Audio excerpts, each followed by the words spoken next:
Never play to the gallery, David Bowie once said in an interview, but he was an older musician before he realised this profound truth. Let's listen to what he actually said about this. Yes, never play to the gallery. I think, but you never learn that until much later on, I think.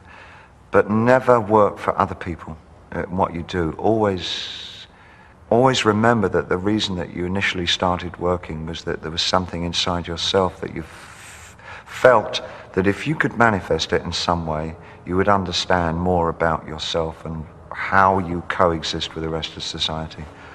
I think it's terribly dangerous for an artist to fulfill other people's expectations. I think they generally produce their worst work when they do that. And there you have it from the great man himself. David Bowie's life is one of the greatest examples of a man and artist who stood firmly in his power and who challenged the boundaries of the conventional and the known. Because of this attitude, what I would call taking wise actions aligned with his deep self. David Bowie created innovative and very successful work right up till his final days. His 25th and last studio album, 2016's Blackstar, was written and produced in Bowie's late 60s, when he'd already been diagnosed with liver cancer and was fast approaching his own death. He died just 10 days later, after the album's release. Blackstar was as groundbreaking and as very strange as anything the Thin White Duke had produced in his youth. But let's listen to a little bit more of Bowie himself. The other thing I would say is that if you feel safe in the area that you're working in, you're not working in the right area. Always go a little further into the water than you feel you're capable of being in. Go a little bit out of your depth. And when you don't feel that your feet are quite touching the bottom, you're just about in the right place to do something exciting. Bowie's life is a wonderful example of a general and profound truth, that we do our best work when we know who we are and do not seek to shape ourselves according to someone else's rules. This is something I've had to consider again and again throughout my own life and with my work, including writing books, making videos like these ones here on the Power and Presence channel, and in my academic teaching and research. For example, when I first began to write Power and Presence around 2020, I toyed with the idea of removing most references to the spiritual and esoteric. This consideration included my eliminating concepts like integrated intelligence, the extended mind, and prayerfulness. My thinking was that if I framed this book in accordance with the establishment worldview, it would broaden the book's appeal and help to reach a wider audience. Yet after reflection, I realised I was ceding the frame to a mainstream perspective and was too concerned about being criticised and rejected by readers who might hold rigidly scientific reductionist perspectives on the nature of the human mind and consciousness. After all, they might dismiss the book as New Age, or the author, me, as deluded. I was about to start playing to the gallery, to use Bowie's word. I quickly realised that if I did this, I would be giving away my power and betraying my deep self. If Power and Presence had been written from the establishment perspective, it would have ceded the frame to that worldview. I knew that in order for the book to work, it had to challenge the mainstream. It's a book that must disturb the reader at some level, for right now we, as a species, are in great need of being stirred, not in being told comfortable stories. For whatever reason, I've been given the gift of intuitive perception. I'm what psychologist Peter L. Nelson calls a seer. Integrated intelligence came naturally to me. I did not choose that gift, it chose me. I have been quite open about this for many years now, and to try to hide it now would be an exercise in cowardice. In my work with other people, I've seen that all humans have this ability to some degree. What I've come to realise by working with others who've developed similar capacities is that integrated intelligence is as much our birthright as the capacity for language or the ability to walk upright. The price of authenticity. Despite the fact that embodying your deep self is ultimately the most rewarding path in life, we must all be mindful that honouring that big S self does not mean that you should recklessly expose yourself to the possibility of scorn and rejection. We all have to weigh the cost of openness and vulnerability. Some of us are more capable than others of taking life's blows. There may be a price to pay for challenging social and institutional taboos, and that cost may be great. when Muhammad Ali stated that he'd thrown his Olympic boxing gold medal off the 2nd Street Bridge in Louisville and to the bottom of the Ohio River because a restaurant had refused to serve him as a black man, many Americans saw the act as traitorous.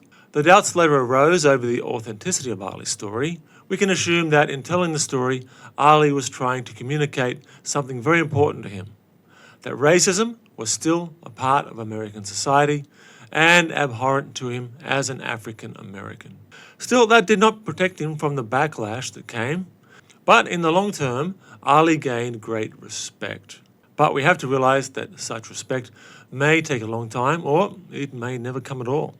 In my own life, I chose to focus my academic research on the idea of integrated intelligence, following my bliss, so to speak, and beginning a doctoral degree at the University of the Sunshine Coast in Queensland, Australia. I was 36 years old at the time. Integrated intelligence till that moment had mostly been an embodied experience for me. I didn't research it. I just lived it. Or rather, it lived me. At the time of enrollment, I'd spent almost a decade working with integrated intelligence after my intuitive abilities had blossomed suddenly at the age of 26. That was a spontaneous development which unfolded during meditation. 6 years before I enrolled at the University of the Sunshine Coast, I'd actually begun the doctorate at the University of Newcastle, a higher-ranking institution than the University of the Sunshine Coast, where I eventually completed my doctoral studies. But I took a leave of absence in 1996 when I moved to New Zealand to work for several years. When I resumed my doctorate, Newcastle accepted me back, but I instead chose to enroll at the Sunshine Coast to study under the supervision of one of the world's best futurists, Suhail Inayatullah. Suhail was also keen to take on my preferred subject matter, integrated intelligence, a topic that lay way outside the bounds of the research domains of most traditional universities. I thoroughly enjoyed working at USC under Suhail's guidance, and I completed my doctorate with great enthusiasm in less than 4 years. But there was a price to pay for honouring my deep self.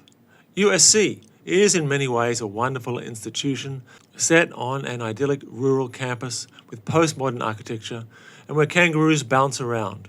But its international ranking is low.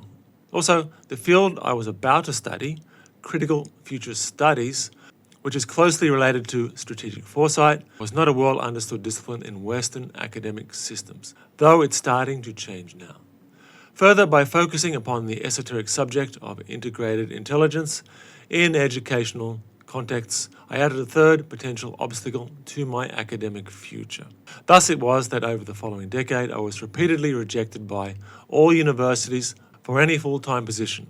As I outlined recently in a series of 3 videos, see the link in the description, that was difficult to take. And at one point, a few years after I'd received the title of PhD, I became rather despondent about my career prospects. It seemed that I was destined to remain a high school teacher. Yet ultimately, I was able to lift myself out of that depression and chose to see the entire exercise as something of an adventure. I wrote books and papers on topics I was passionate about, attended conferences that I was interested in, gave presentations to groups I felt could appreciate my message, and all while traveling to many locales across the Asia-Pacific region and meeting many wonderful people. I kept getting professionally rejected by the universities, but I chose to simply enjoy the process, releasing all expectation of the outcome.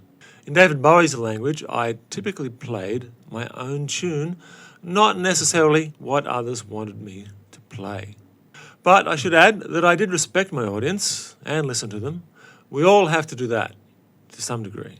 Now, as regular visitors to this channel may know, I did eventually gain a full-time position at the campus of the Beijing Institute of Technology in Zhuhai, China, in 2016. I was soon promoted to the title of Associate Professor of Foresight and Strategy, and although I'm somewhat grizzled by the passing of time, that is a position I still hold today. The school is not Harvard or Oxford by any measure, but it's the most satisfying formal employment I've ever had, and my title grants me many professional and personal opportunities. And for that, I'm grateful.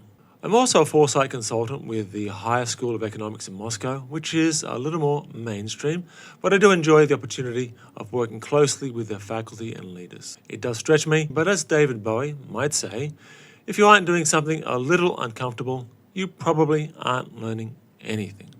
In letting go, we can learn to relax enough such that we come to truly honour our deep selves. In each moment, we can make the choice to embody that deep self, regardless of whether we get what we want. We can choose to say yes to life and be present to the people we're with and to the place where we find ourselves. Once we let go of judgment and blame, drama dissipates like a vampire exposed to sunlight in one of those old black and white horror movies. And we may be amazed to find that our lives open up to presence and to a joy and gratitude that we never realized was there. But it's also true that you may experience long delays in achieving your desires, and you may even experience much rejection and failure, as I have. Still, you can choose to release the outcome and see it all as an adventure, a means to learn how to realize your deep self. And once you've learned to stand in your own power and master your own mind, no person or outcome can take that power away from you unless you let them. I'm Marcus D'Anthony. See you again soon here on the Power and Presence channel.